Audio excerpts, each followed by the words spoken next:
Hello and welcome back to the Adventures of Lola Badiola. In the last chapter, Park Jae-bong was about to meet the girl with the almond eyes. We are going to have to wait a few episodes to find out what happened next in Chunghwa Park. Because right now, we are going to return to the world of Lola Badiola to find out how she reacts after her interview with Interpol.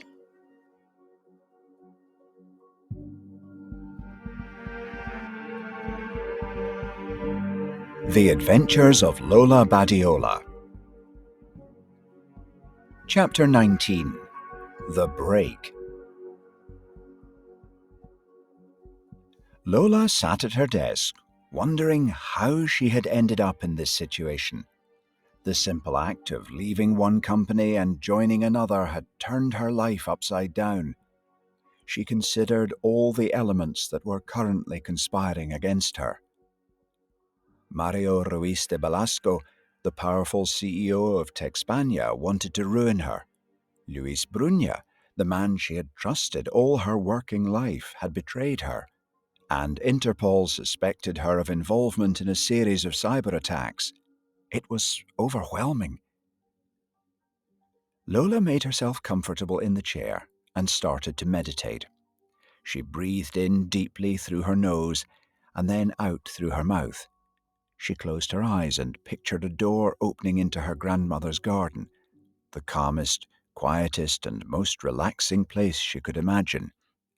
The fear she was feeling was purely subjective and therefore could be eliminated. She was in control of her own reality. Her phone started to vibrate in her pocket. She opened her eyes and looked at the caller ID. It was Concha. "Hey, hi.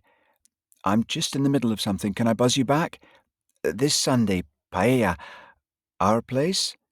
Eugenio's cooking? Okay, count me in. Great. Chat later. Yeah, sure." Lola put down her phone and drummed her fingers on the surface of her desk. There was only one way to deal with all the problems in her professional life, and that was to move forwards, make things happen, prove everyone wrong. She opened her email account and started working. She had about 20 unread messages. Most of them were from suppliers marketing their products. She transferred these irrelevant items into the trash folder. There was an internal message from Diego reminding everyone to remain compliant with the rollout of the new GDPR regulations. And there was a link to an article from Cyberstory magazine about North Korean hackers ramping up attacks on European targets. Amongst all the emails, there was one message that caught her eye. It was from one of her ex-clients with whom she had a great working relationship in the past. He had just been hired as IT procurement manager at Banco Cantabrico, Europe's largest commercial bank.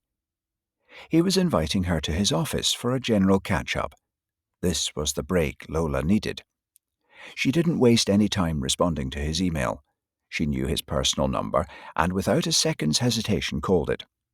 She placed the Bluetooth headphones in her ear and stood up. She always communicated better when she was walking around the office. This was an important pitch, and she needed to nail it. "Lola! Fernando, it's been too long.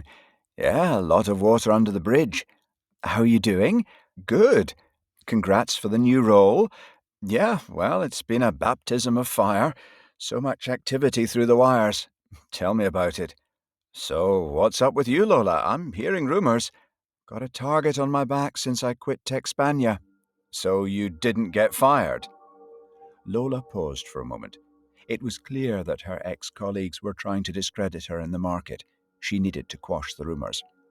"Fernando, you and I go way back. We've suffered together. We've celebrated together." "Yeah? You know me. What you see is what you get." "Right. So, here's the thing. I quit Texpania to join J-Block, and they didn't like it. It's as simple as that." There was a pause, and then Fernando responded quietly. "I knew it. They just want to crush any kind of competition. Listen, Lola, I'd love you to come and present your new services. How's your diary looking? Well, to be honest, Fernando, pretty empty at the moment. Okay, I'll see you at 10 a.m. on Tuesday. Done. Done. And with that, they both hung up. Lola had booked a meeting with the biggest fish in the IT procurement pond. She took off her earpiece and threw it onto the desk. It was moments like these that reminded her why she loved sales. Even though she was still behind in the game, she took a moment to celebrate scoring a goal.